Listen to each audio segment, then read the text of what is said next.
Shavuotov. Allez, je continue la lecture de Un jour, une halakha, l'étude quotidienne du langage. Si j'arrive à poser le téléphone, je ne pas entendre. Ça marche pas. Ah, allez, il va pas tomber là. Tirer une leçon des erreurs des autres.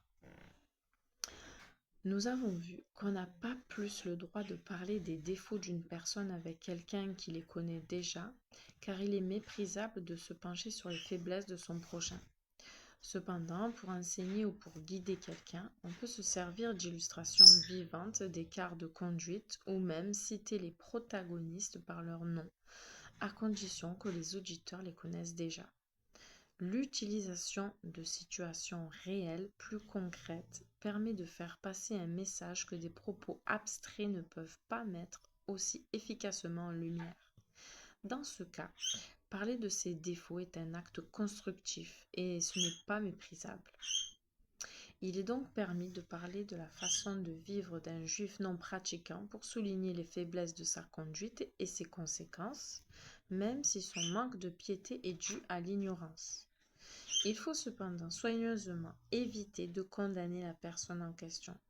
On ne peut pas se servir d'exemples du passé du Baal Teshuvah sans sa permission. Avoir une intention constructive n'autorise pas à mettre une personne dans l'embarras. Il ne convient pas non plus de citer comme exemple le mode de vie de l'un des divers groupes ethniques du peuple juif, à moins qu'il soit parfaitement clair qu'on ne manque pas soi-même et l'interlocuteur de sympathie pour ce groupe. Au lieu de savourer à l'avance le goût de la victoire, il faut s'imaginer la honte et le châtiment qu'on risque de subir. Le sort du poursuivant. Dieu désire celui qui est poursuivi. Le Midrash commente. Rabbi Yossi ben Nehorai dit: le saint, béni soit-il, réclame toujours aux poursuivants le sang de ceux qu'ils poursuivent. Rabbi Éléazar dit au nom de Rabbi Yossi ben Zimra: il en est de même pour les sacrifices du temple de Dieu. Dieu dit: le bœuf est poursuivi par le lion, la chèvre par le léopard, le mouton par le loup. N'apportez pas de sacrifice des poursuivants, mais uniquement des poursuivis. Vaikra Rabba 27, verset 5.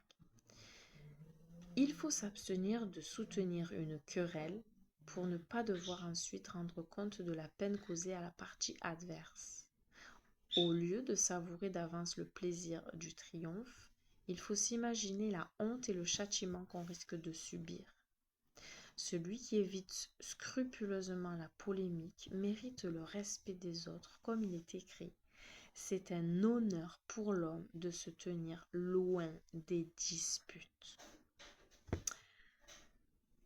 Miklei, chapitre 20, verset 3. Le Midrash commente: si c'est un honneur de se tirer loin d'une querelle personnelle, à plus forte raison, faut-il éviter de se mêler des querelles des autres. D'ailleurs, n'est-il pas dit: saisir un chien par les oreilles, c'est le fait du passant qui s'emporte pour les querelles d'autrui. Dans Miklei, chapitre 26, verset 17. Petit astérix, petit 1. Celui qui saisit un chien par les oreilles ne peut s'en prendre qu'à lui-même pour la morsure qui ne manquera de s'ensuivre. Commentaire de Rashi. Shalom, Shavuotov, bonne semaine et à demain.